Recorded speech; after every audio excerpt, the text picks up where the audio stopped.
So, but first of all, thank you for the courageous people and colleagues who stay in the room, because it's late and everybody is tired, what I could understand. And Lane asked me to make a short presentation about the work of my committee.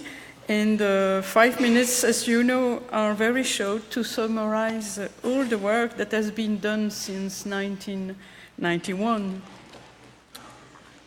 So, yes. So, the most important was to create the exam process. It is organized now since 1996 in all the European countries on the same day in mid-November. After completion of the entire exam process, the candidates are certified on an European level. You must know that we are getting between 15 and 60 candidates every year. We get, of course, a lot of appeals, but only 5 to 6 are serious.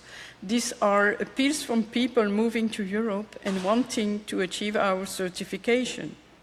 Most of them lack the 2 years working experience in Europe. The harmonization process was created later. Germany, the Netherlands, UK, and Scandinavia are the countries working with this process. It means that the students coming from these countries are directly certified after their perfusion school. Of course, it decreased the number of candidates to the EBCP exam. We conducted a survey 2 years ago within the EBCP members to get an idea of the number of perfusionists working in the European countries and their workload. The official figures for the European Union, with 509 million inhabitants, showed that 2,348 perfusionists were handling 297,050 cases a year in 577 centers. And unconfirmed figures for all European countries with 835 million inhabitants show that probably more than 4,000 perfusionists are handling over 500,000 cases a year in probably more than 800 centers. From the start of EBCP, we have issued 2,392 certificates. And today the number of valid certificates is only at 793. This means there are 1,599 invalid certificates. Those include people who retired, deceased, left the occupation, and all others that haven't recertified for some other reason.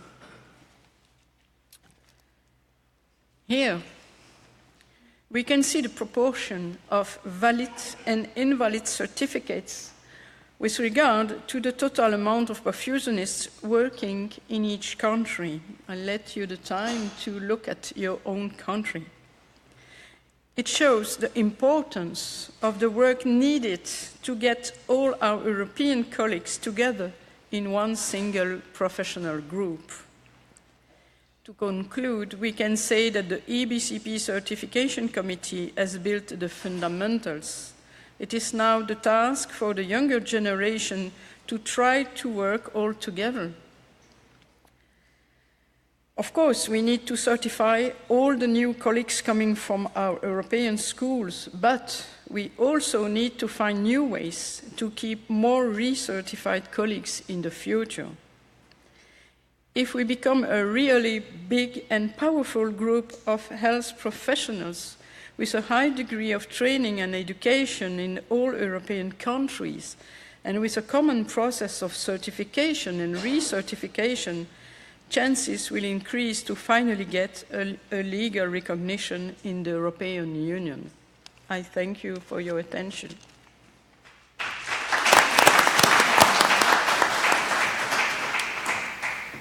Do you have questions to Dominique?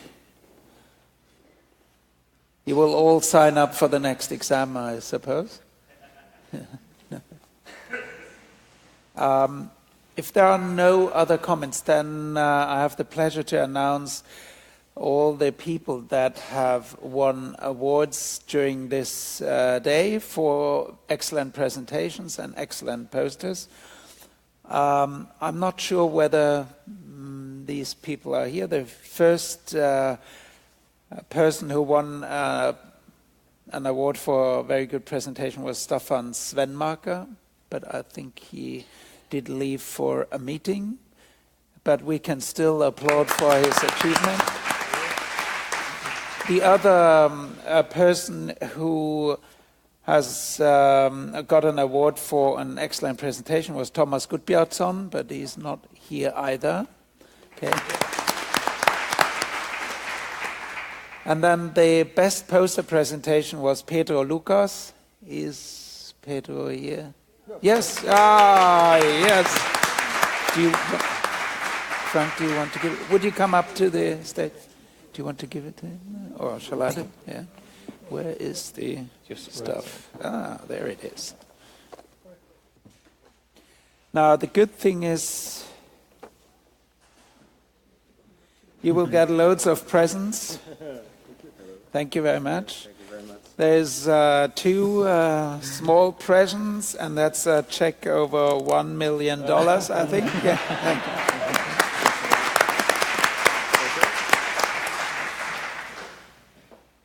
We also have a small present for Keziah Crick, I think it is. She, yes.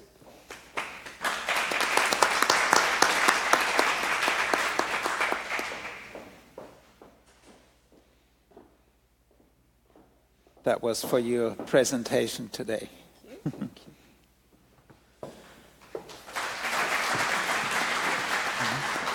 Now we've come to an end with this educational meeting for perfusionists, and I would like to thank the organizers and particularly Len, who has spent a lot of time organizing this conference, and also thank you very much to all the others that have contributed.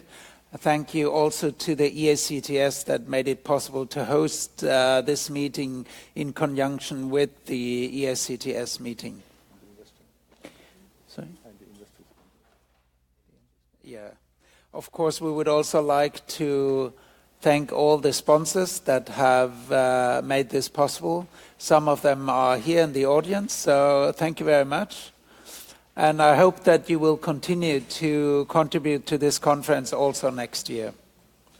Welcome back.